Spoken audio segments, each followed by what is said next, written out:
Hey there, can you hear me?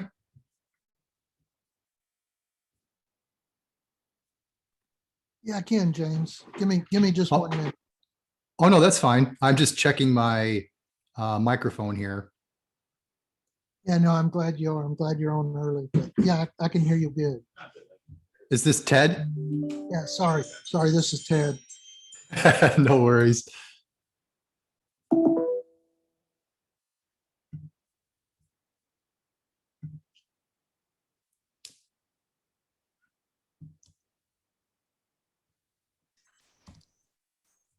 Yeah, thanks for jumping on, James. And we do have some attendees already on, and they can hear us as well, just FYI. Are you going to Oh, be great. showing the presentation or? Yeah, I'm going to show it right now, if that's okay with you. I didn't know if you had any pre-planning agenda items to discuss first. If not, I can show the presentation. Yeah, go ahead and share it, and I'll just mention, I'll introduce you guys and all that at the beginning, but you can go ahead and share your screen. That way people can see it when they jump on. Perfect. I Great. can see it.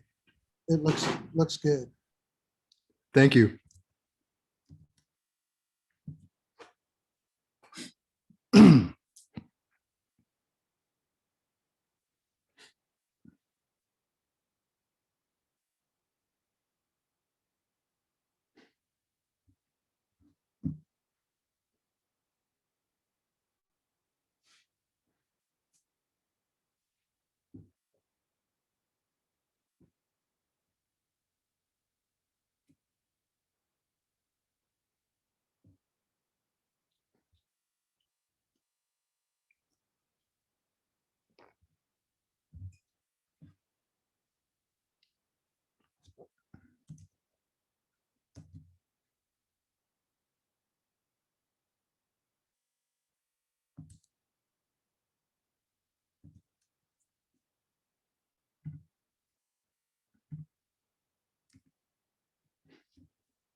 Hey, James, I do have your polling questions in there too. I just changed them up a little bit where they were true or false. So That's fine. they'll look a little bit different, but they are the same topic or the essence of the question is the same. Sure. No, that just makes try- sense. I wasn't sure up front, to be honest, Ted, whether I would see panel viewers or not. So it's better just to have a yes, no answer. Yeah, we try to make them short so that it doesn't take away from y'all presenting. That's smart. It's just to meet the CPE requirements, but but we want them paying attention to the slide and listening to y'all instead of focusing a lot on the question. Focusing on the questions. That makes sense. Exactly. It's like you're back in college and you're just waiting for the answer to pop up on the screen. Yeah, exactly. So, hey, welcome everybody. We'll get started at the top of the hour. Appreciate y'all jumping on. So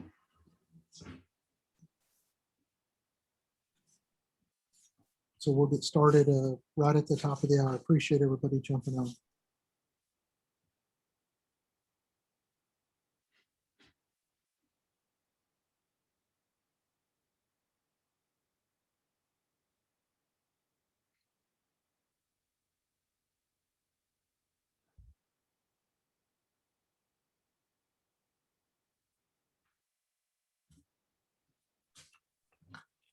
And James, are the other two people joining as panelists today too? Are they going to be presenting as well, or is it just you? I'll be the one that's presenting today, but if you wouldn't mind, I believe Ryan may have a thought or two at the end of the talk. So just include him as an option to speak. I will be speaking until the end of the session though. Okay, And we normally defer, that'd be great. And normally we defer the questions that are submitted until the end of the presentation. Oh, that's even better. Yeah. Yep, yep. And so we'll just, at that point, we'll open it up to questions. Okay.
Hey everyone, thanks for joining today. This is Ted Sherrill with the ISACA chapter.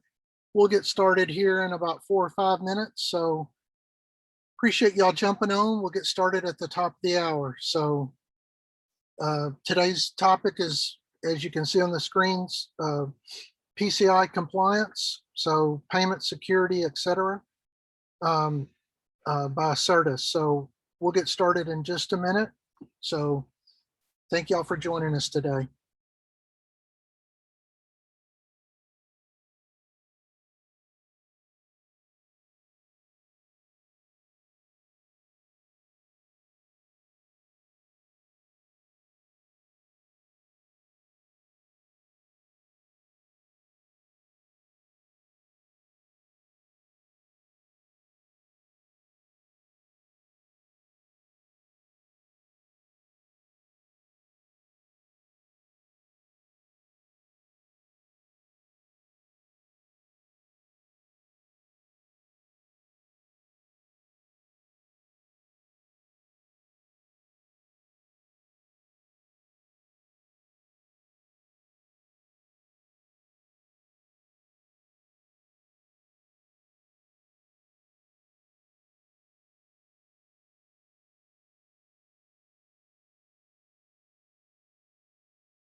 Hey everyone, we'll get started in just a few minutes, so please hold tight, and as more people jump on, we'll get started here in just a couple of minutes. So thank y'all for joining us today.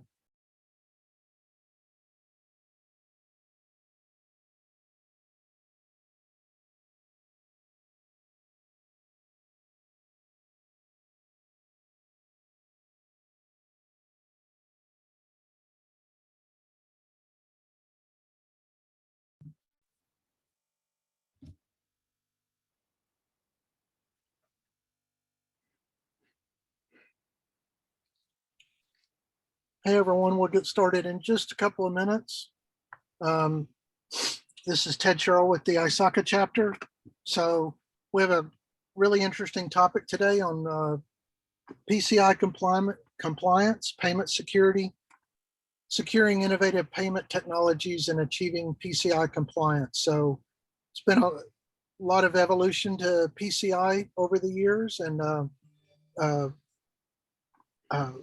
our presentation today is going to cover that, some of the latest developments and best practices for covering, et cetera. So we'll get started in just a couple of minutes. We still have a lot of people, almost a person a second joining. So I don't want to have people miss anything. So we'll get started.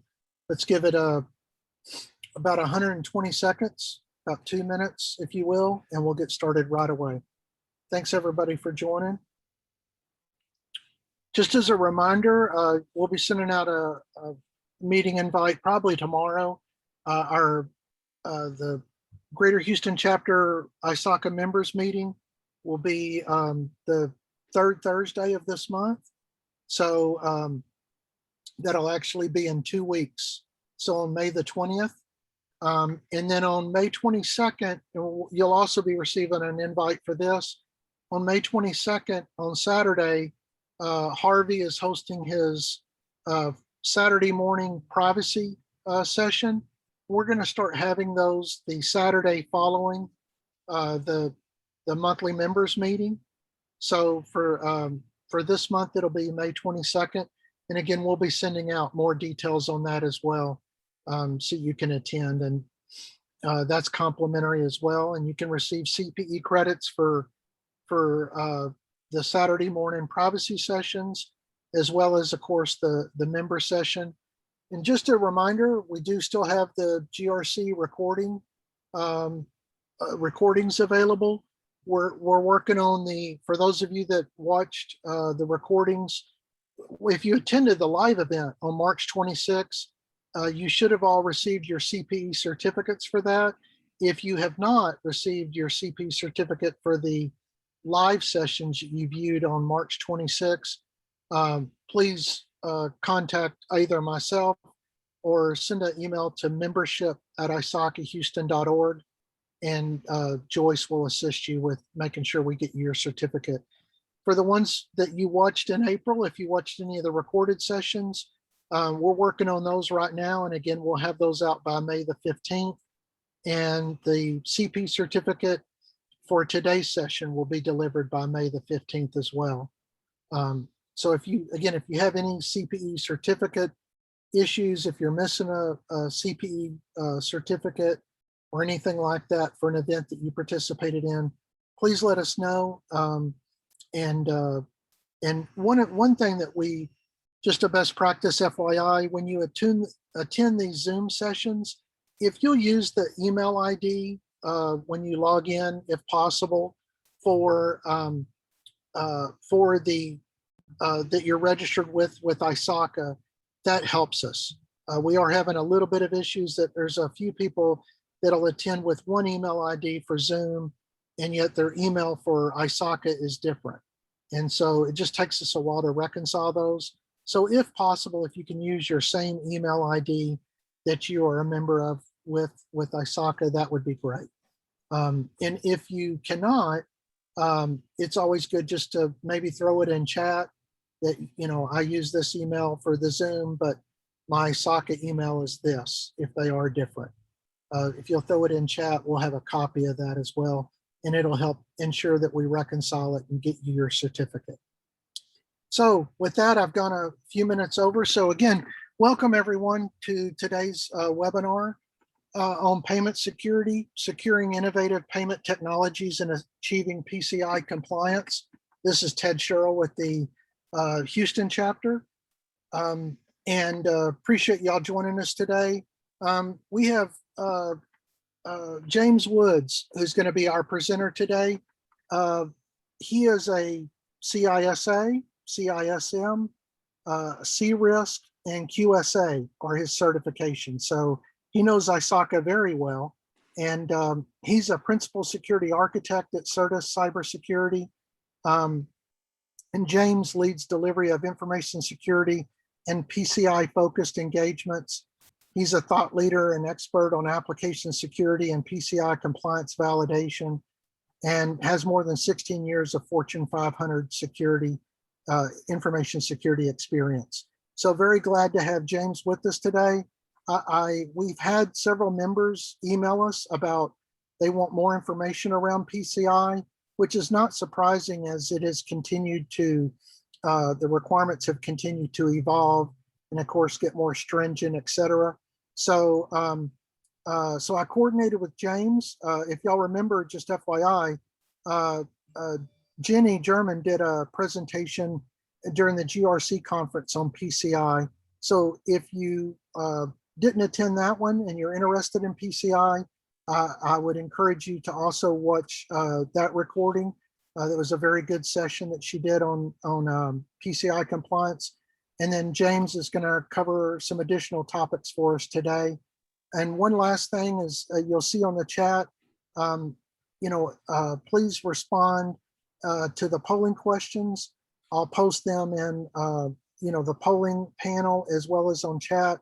If you can respond to the polling questions, and then at the end of the session today, we'll have a survey, and that helps ensure that we can get everybody their CPE credit.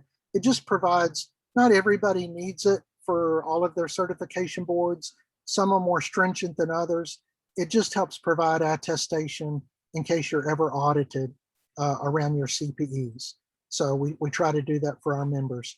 So with that, without further ado, James, I'm going to turn it over to you, and really appreciate y'all doing the presentation for us today, and excited about this topic.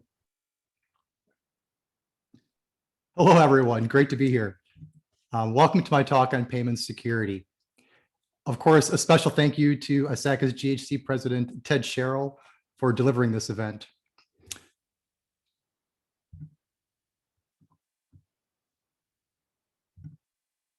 As he mentioned earlier, I'm James Woods, Principal Security Architect with Certus Cybersecurity.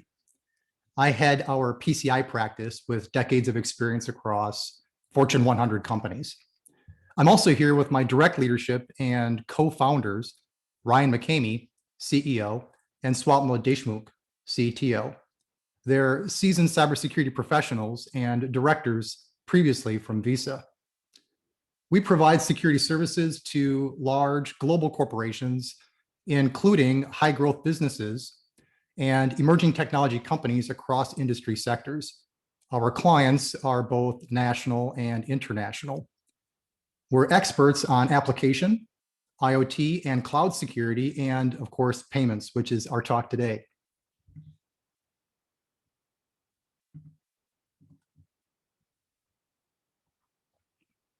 My agenda is presented.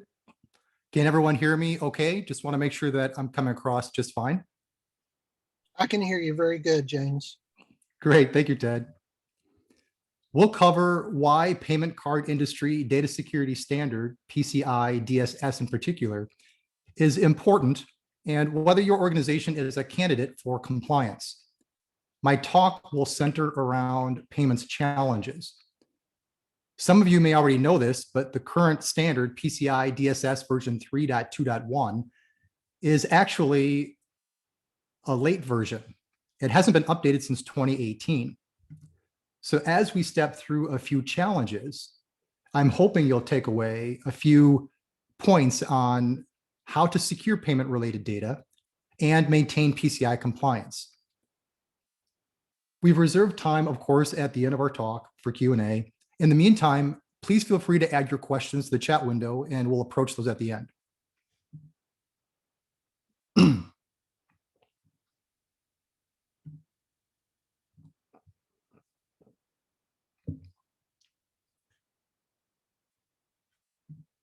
Cybersecurity threats in the payments ecosystem are constantly evolving, and they're doing this so quickly and dynamically that governing bodies like PCI SSC are constantly trying to keep pace, but remain behind in delivering appropriate PCI security guidance. Here are 4 key facts about the payments ecosystem. Fact 1, we're a long way from 1994 with the first ever legitimate online transaction using pretty good privacy to purchase a Sting CD through Visa's settlement network. Today, consumers are using cards and other forms of payment like software-based wallet systems significantly more than cash. And payments as a service providers like PaaS third-party companies offer various merchants online services for accepting electronic payments by different payment methods, which include bank-based payments such as direct debit, credit card, and even real-time bank transfers. Fact 2, today, over 94% of businesses use some sort of cloud service, and 60% of them store their sensitive data in the cloud. Fact 3, home offices are rapidly becoming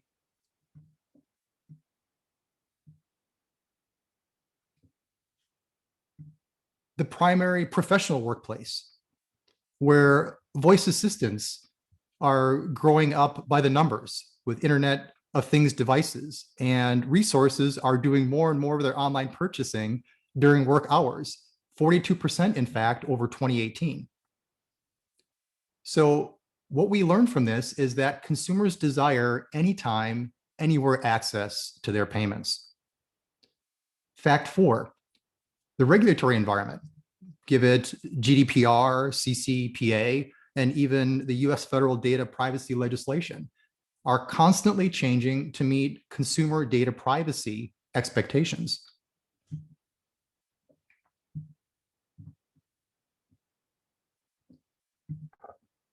What are cybersecurity threats, though, in the payments ecosystem, and why is securing payments so challenging? Let's explore a few payment-related threats to put it into context. Payments platforms that adapt to meet customer expectations are often vulnerable. The e-commerce shopping platform, Magento, is open source for developers to extend its functionality. But in 2020, a zero-day vulnerability was exploited in the no longer supported version of Magento 1, allowing for websites to be compromised and injected with credit card skimming malware code. So what does this mean for PCI? Well, this means that proper risk management with formal document analysis of risk is essential to identify critical assets that are vulnerable, as well as other threats and vulnerabilities. The shared responsibility model for cloud environments might come as a surprise threat. Spectre is now weaponized. Many of you might be familiar with that particular CVE, but what does this mean for cloud environments? The Spectre bug is a hardware design flaw in the architecture of Intel, AMD, and ARM processors that allows code running inside bad applications to break the isolation between different apps at the CPU level, and then steal sensitive data from other apps running on the same system. So in terms of shared responsibility, protections implemented generally do not extend to the process level isolation. What this means is that OS security patches are the customer's responsibility and must be installed to mitigate vulnerabilities like Spectre. Of course, in reality, companies face a diverse set of cybersecurity risks.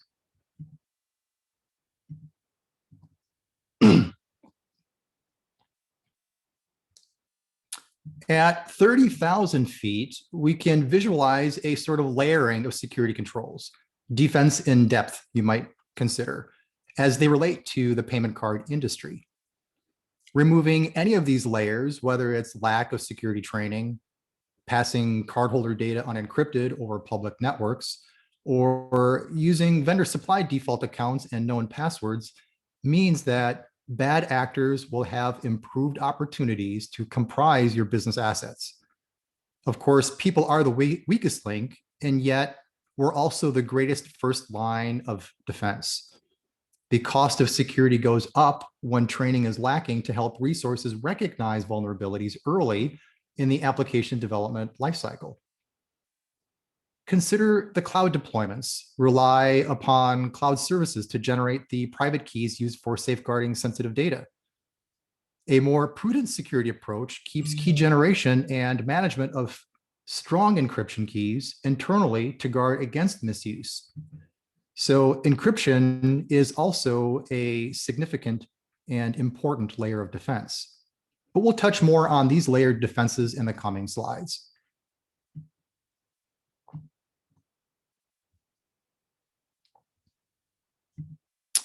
I'll not spend too much time on this slide. I really just want to hit home an important point, and that is these core focus areas underpin security, defense, in depth, and hygiene. It's a great way to categorize them.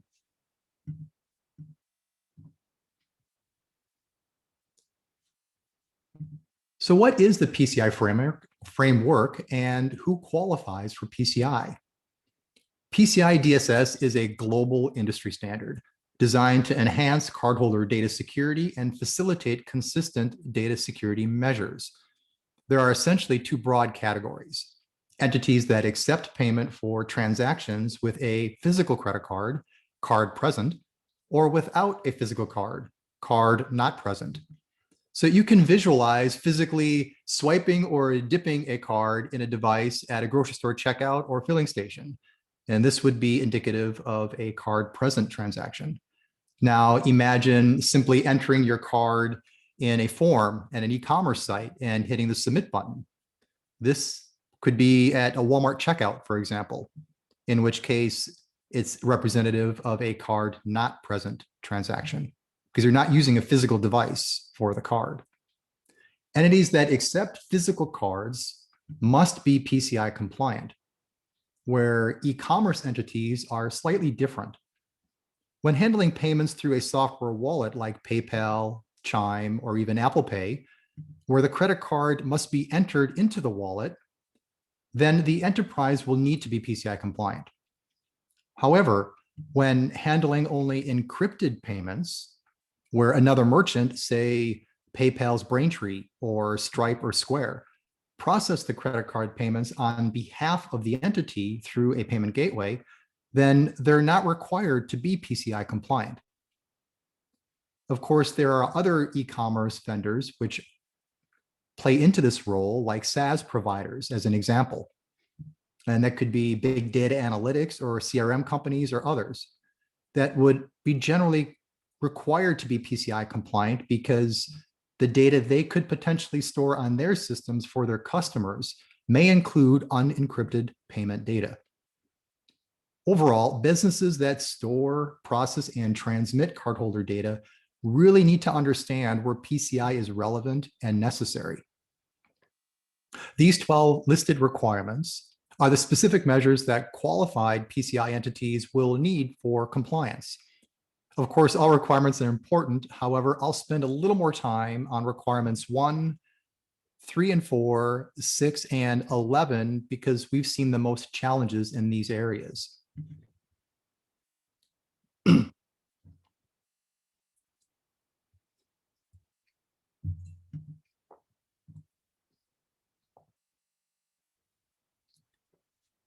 The PCI validation process. Validation of compliance with PCI data security standard is determined, in fact, by the individual payment brands themselves. This would be MasterCard, Visa, Amex, Discover, and JCB International. All have incorporated the standard as part of their technical requirements for each of their individual data security compliance programs. For annual compliance, there are generally 6 important steps in the process that are listed here. Yet scoping, I believe, is by far the most invaluable and important part of the process, and pre-planning is crucial. We're of course not going to step through in this presentation all 250 or so sub-requirements that correspond to thousands of blank entries in the report on compliance. However, we have highlighted areas that continue to be challenging with respect to emerging technologies within the payments ecosystem. We'll outline the top 12 challenges.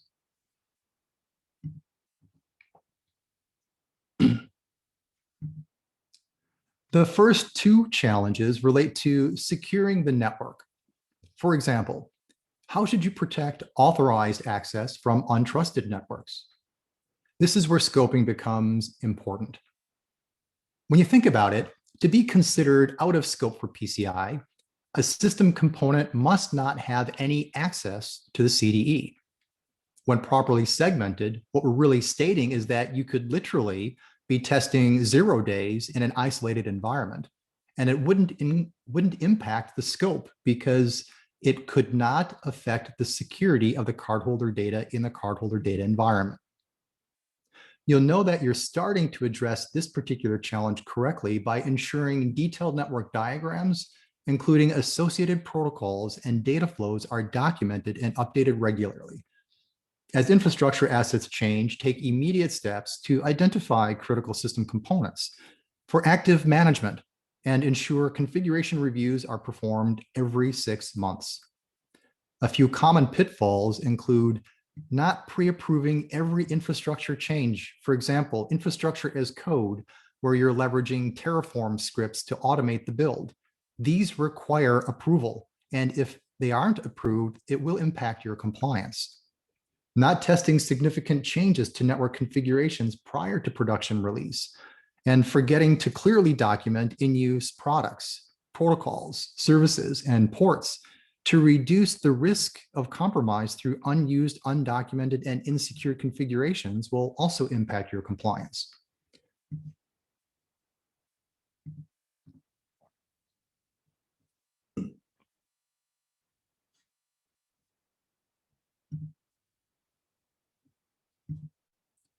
How should you manage vendor passwords and other default settings? To begin addressing this particular challenge, you need to enforce strong passwords and remove any unnecessary functionality. You'll know that you're starting to address this challenge correctly when you've reviewed applicable administration and user manuals, along with reputable sources, to identify any security implications of vendor-supplied defaults. If you haven't a good understanding of these security implications, begin immediately to risk assess according to your organization's risk management program. A few common pitfalls include falsely assuming installed default settings that are unnecessary and unused do not need to be removed. These open avenues for insider threats. Not prioritizing security baselining efforts and ignoring security weaknesses within the internal system components are also common pitfalls.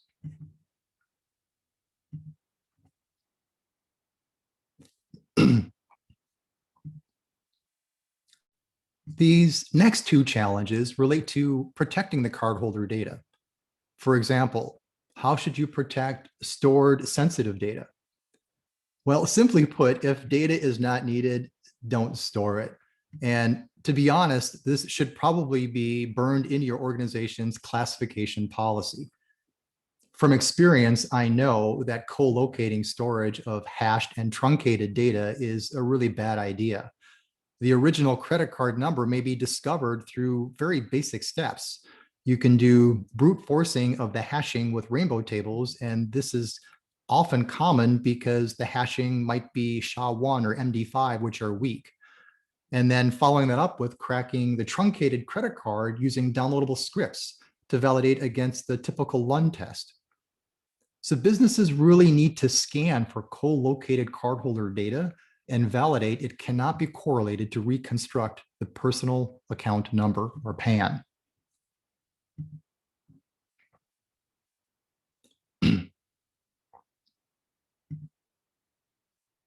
How should you protect transmission of sensitive data? To begin addressing this challenge, you will need to encrypt sensitive data with strong cryptography and security protocols. Now, I've already highlighted weak hashes when storing sensitive data. So you'll know that you're starting to address this challenge correctly when security policies define strong cryptographic suites and protocols that are approved for use based on appropriate data classification and sensitivity levels. SSL and early TLS is not strong encryption, and certainly base64 is not an encryption scheme and should not be used in application development. We often see OS default implementations like these even in cloud environments. An SSL scan is the easiest way to identify weaknesses. For example, AES 128 SHA or DES, cipher blockchaining SHA. Although AWS disabled SSL version 3, which is weak for certain services they manage, your instances may be defaulted, especially with star NIX systems like Red Hat, where the TLS fallback parameter is not enabled. So don't let default enabled cryptographic suites become a vector for easy exploitation.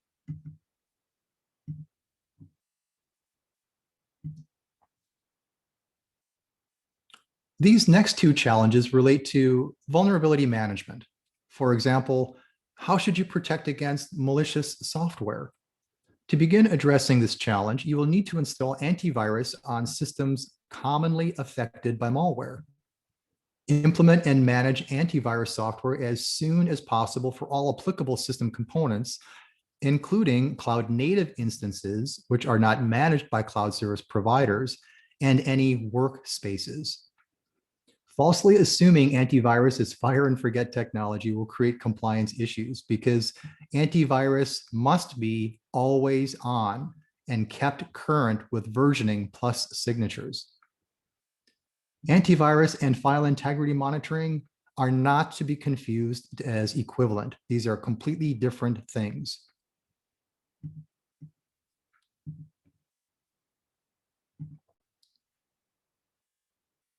So how should you patch and secure applications throughout the software development lifecycle? To begin addressing this challenge, you would need to evaluate the vulnerabilities and rank them according to risk per PCI guidance. You cannot patch everything immediately, nor should you. You'll know that you're on the right track, though, when you've incorporated threat modeling for both existing and new software in the software development lifecycle to ensure applications are developed with the necessary built-in security measures to manage your organization's risk. A formal process for PCI compliance is required to identify and assign a risk ranking, for example, critical, high, or medium, to all discovered security vulnerabilities based on industry best practices, as well as consideration for potential business impact. Risk processes cannot be drafted at the 11th hour, though, for compliance. They must be in place and are required to be examined to validate your enforcement. Many pitfalls exist during the software development lifecycle because vulnerabilities with open source dependencies, infrastructure as code, mobile application development, and emerging technologies like AI, ML, or blockchain are often not detected with industry standard tooling and are worsened when resources are not properly trained. Comprehensive manual quality reviews, and walkthroughs may be required, along with customized web application testing and follow-on web application custom firewall rule sets for production deployment. It is important to note that adopting agile practices may potentially weaken your security controls when they're not implemented correctly. For example, trying to streamline the change management process without or with limited approval. The next three challenges relate to logical and physical access controls. For example, how should you limit access to only authorized resources? To begin addressing this challenge, you will need to enforce effective identity and access management. Without clearly defining access rights based on a need to know, you cannot really effectively calibrate a deny all configuration for access outside those parameters. You'll know that you're starting to address this challenge correctly when access management policies are in place to limit access properly, and policies are enforced with an effective mechanism to manage the access control lifecycle of both human and non-human accounts. Annually, a comprehensive access review of privileged accounts is required by PCI. Restricting access is crucial. Not including all access control systems, regardless of whether it is a manual process, will impact your compliance.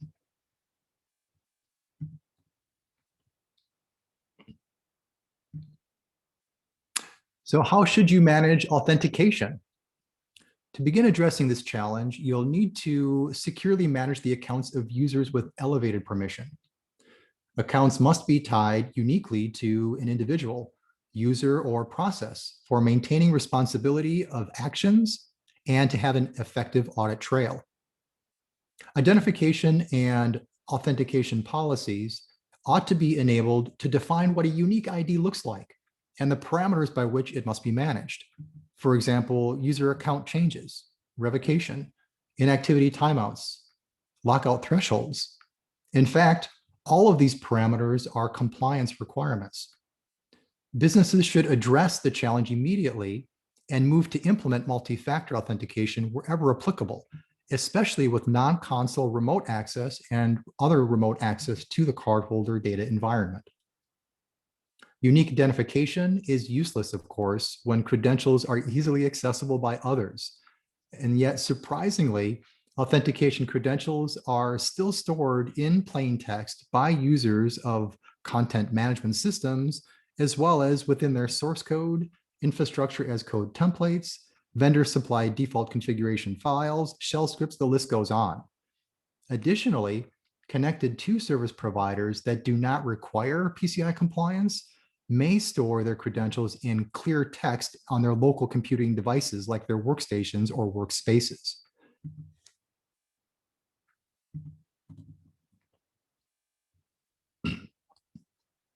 What about physical access controls?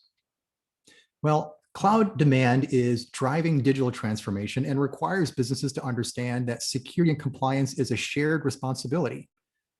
This means that the physical security and data classification of digital media, not the underlying infrastructure that may be exported or transferred out of cloud environments, is your responsibility. So media includes, of course, anything paper, but also all digital that contains cardholder data.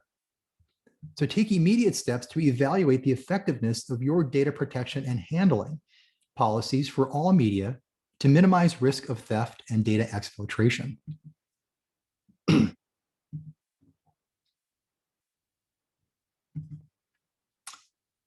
These next two challenges relate to monitoring and regular testing.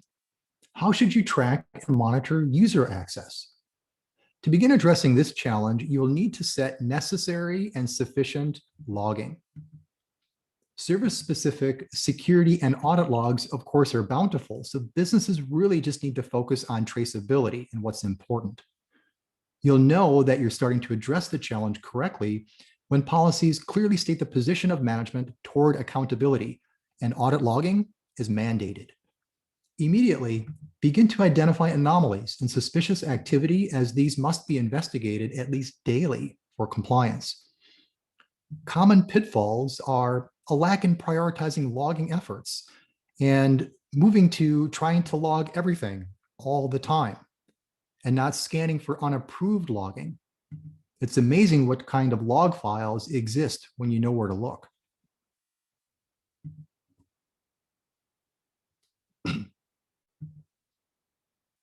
How should you test systems to validate their security posture?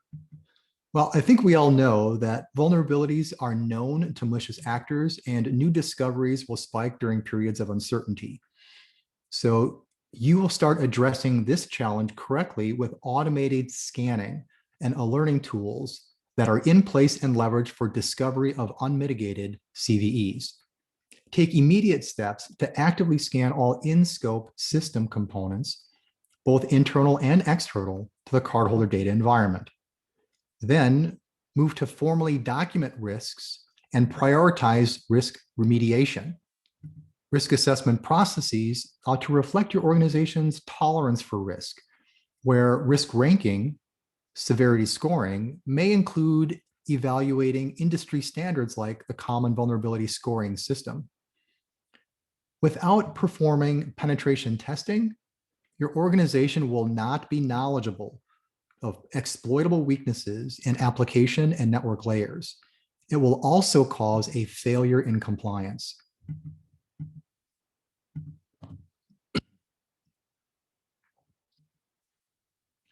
This last challenge relates to maintaining your overall security policies.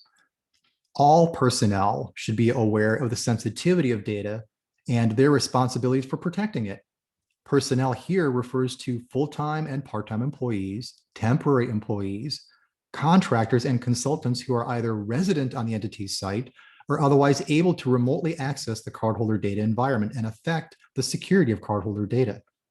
Businesses must not forget to acquire acknowledgement from personnel or non-compliant service providers and attestations of compliance from compliant third parties to ensure that they have their commitment to compliance.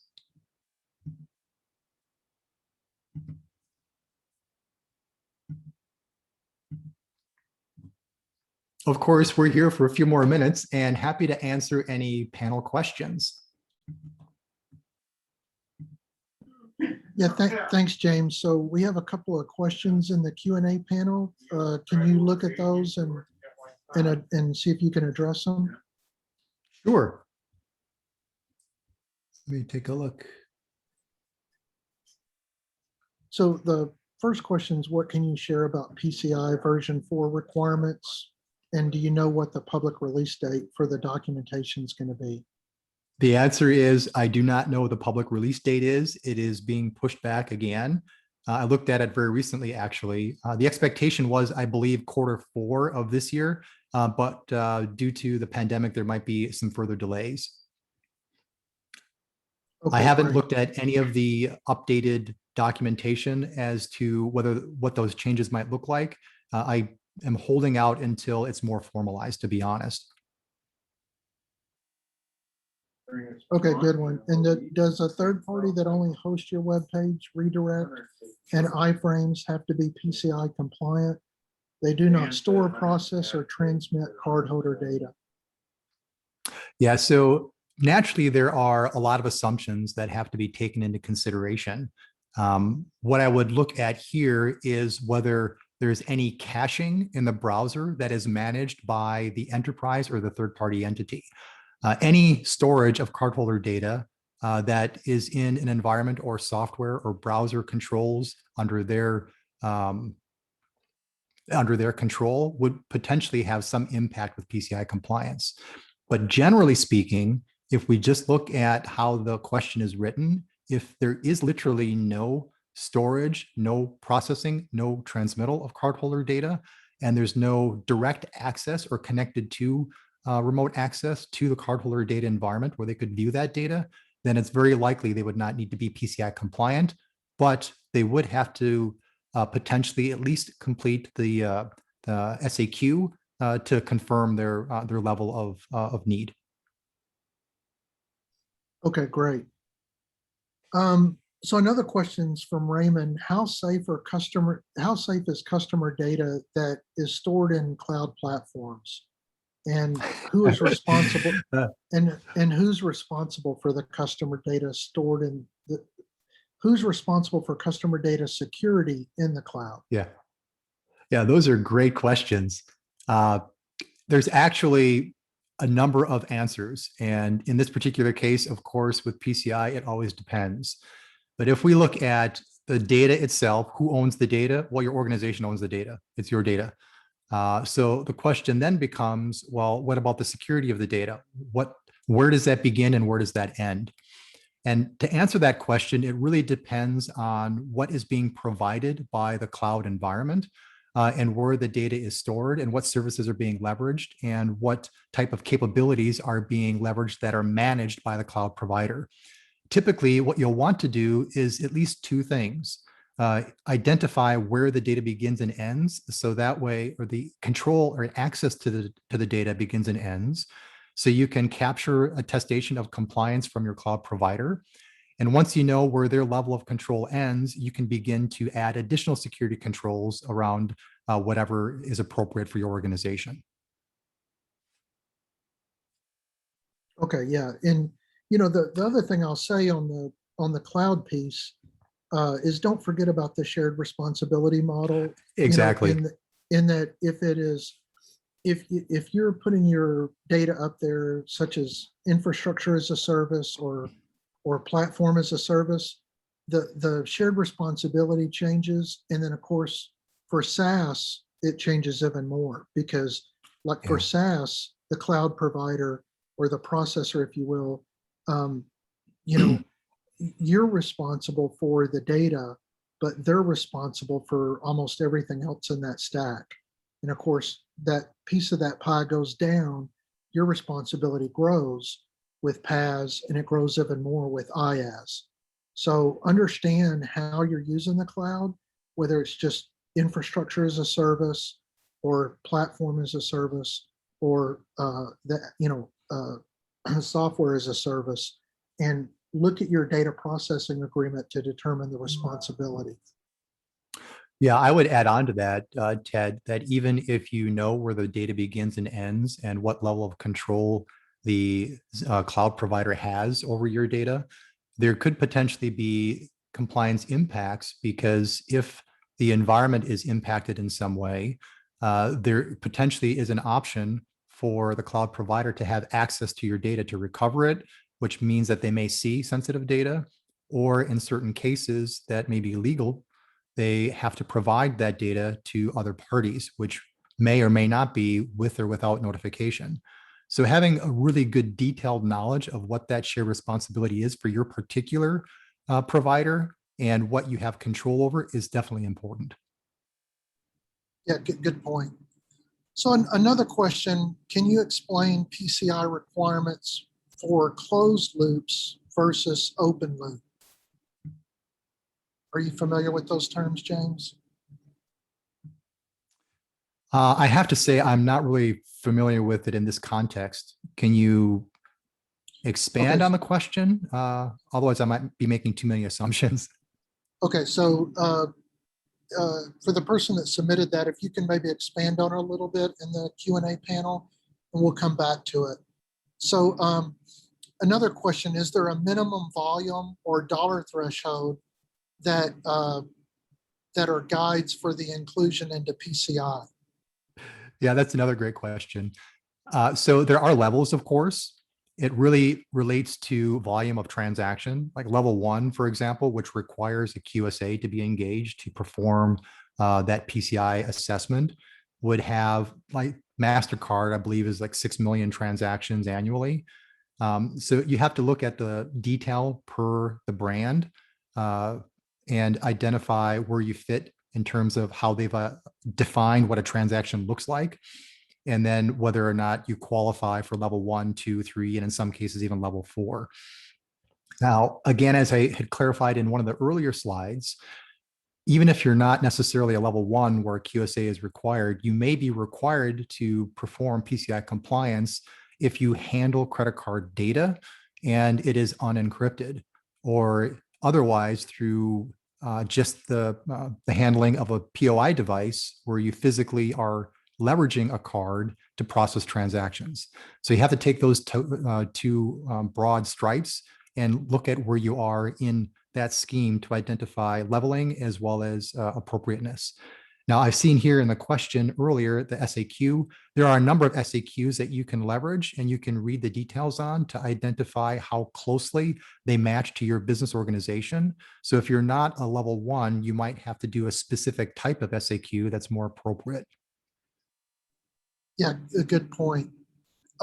Jonathan asked, how does tokenization change requirements related to PCI? Yeah, so tokenization is very interesting, right? It can be done in a variety of different ways. So the question I would ask back is if they're referring particularly to like a e-commerce site where you may be entering data in a form. However, the organization or merchant is only submitting that request to, say, a third party, which then carries the keys for that data and uses that encryption and decryption to do the authorization behind the scenes, in which case they're passing a token back and forth as opposed to the data itself. So in that particular case, you may not necessarily need to be PCI compliant, but the organization that is that you're leveraging to do that payment gateway management would have to be PCI compliant. Again, Yeah, this is just one example. That's an assumption. There are a number of ways to implement tokenization. agreed. And there's different tokenization techniques.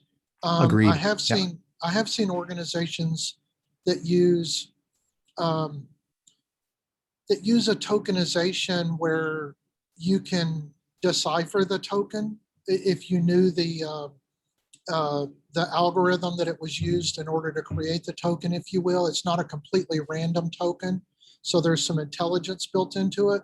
Be careful of that, because some of those will not pass audit as a true tokenization. So you may, because they can too easily be cracked, if you will. And therefore, if they can unscramble one, then they can unscramble all of them. And so you really want a true randomization tokenizer, and nothing that has a specific intelligent algorithm that does it, because then they could, if somebody had the algorithm or can deduce the algorithm, then all of a sudden now they've broken the tokenization, if you will. So keep that in mind as well. Make sure your tokenization passes muster. Yeah, that's a great point, Ted. What I would add to that is in requirement 11, of course, there is the penetration testing by an independent party. So that is something that ought to be done when the penetration testing engagement is in full throttle, to assess all of those endpoints, identify any requests and responses, and try to purposefully attack those and determine whether or not they are really weak, and to provide insight back through the compliance assessment to have those mitigated before the compliance assessment is complete. Anything that's identified during that penetration testing has to be incorporated into the risk management program for resolution. That's a great point. And just FYI for everyone attending, if you didn't answer the polling questions, either via the polling panel or the chat, as well as the survey, please make sure you get a chance to do that. I know the survey is still available via the polling panel. Of course, the 3 polling questions I asked, those are gone. But you can, they're all posted on chat. So if you missed one earlier, just go to chat and respond to the polling question and the survey. Just want to make sure everybody has a chance to do that. I know some people are attending from different devices, et cetera. So back to the questions, because we still have a few to go. And thanks for this, James. I appreciate it. Of course. Next question, how frequently would you anticipate an internal audit organization assessing PCI compliance? And they're speaking about internal audit because right. Obviously there's the PCI guidelines give specific requirements. Maybe you can speak to that too, the requirements for being externally audited, but this question is pertaining to internal audits. Sure. So I think it depends on where you are in your levels. I couldn't say blanket wise that an audit should be performed annually. However, if you look through the PCI guidance, you'll notice that an independent department like the Internal Audit Department or an independent resource that does not have access to the cardholder data environment and maybe an ISA, in some cases, based on your leveling, can perform internal PCI assessments. So it is possible that you align those resources with any type of engagement that you're planning through the audit department such that you accomplish both tasks. So it really depends, I believe, on the organization, your leveling, like the level 1, 2, 3, and 4, as well as the requirement for a QSA or not having a QSA. That would probably be my best answer. Okay. So a few more questions. This one's a little lengthy, so let me give it to you. Regarding I need some coffee, maybe. I know, right? Regarding network segmentation, if we are using P2PE devices, what infrastructure appliances and servers, therefore switches, routers, firewall, load balancers, etc., would be in scope? Yeah, that's a question, unfortunately, I wouldn't be able to answer. And the reason why, Ted, is because P2PE is not specifically part of PCI DSS. It's a separate certification. It's a separate process for assessment. So I'm not that familiar with P2PE in particular. But what I can say is from a PCI DSS perspective, how network segmentation is helpful. Would that be useful? Yeah, go ahead and address that. Sure. So some of the things that you want to consider with network segmentation are, one, it's beneficial because it helps you control scope. But in order to prove that it actually is working effectively, you have to have penetration testing done to show that the network segmentation is actually effective. Now, what does this mean? This means that if you can truly separate or isolate certain environments from having access or even connected to the cardholder data environment that can affect the security of cardholder data, you can completely remove them from scope. So it's important to identify what those access controls are, what those network paths are, what computing devices have access to the cardholder data to truly prove that they're segregated. Now, we'll show, or we'll say that when you're building an AWS environment, just having a VPC doesn't mean that you're necessarily completely segregated. So you really have to look at how the rules are set up, those firewall rules, those security groups, and those types of things, even in the cloud, to ensure that virtually you're still segregated and it can be penetration tested to be validated. Okay, great.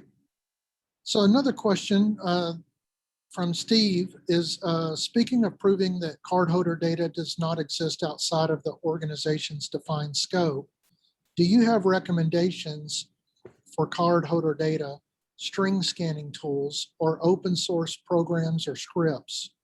This seems to be one of the hardest aspects for merchants and service providers to adequately attest to. Even the big companies with more money to spend have difficulty. Yeah, that's a wonderful question. And our organization purposefully does not develop a tool for sale. And it's for this particular reason, to be honest, because every organization is different And so what we do when we're doing an assessment is oftentimes create custom scripts that are built for the particular environment that we're assessing. I'll give you an example. When you build a Red Hat instance directly from Amazon, you don't necessarily know which version you're building. You're clicking the box and you're saying deploy. Oftentimes that's the case. And what you'll find is the same type of command like LSB release to discover the versioning of that system doesn't work on all versions of Red Hat. And so you have to kind of identify what those common utilities are upfront, which is what we do. And then we work with our clients to kind of build automated scripts during the process so we can do our sampling. So I wish there was a better answer for me to share that these are the X scripts that we leverage for custom assessments, but they wouldn't necessarily be applicable to every environment.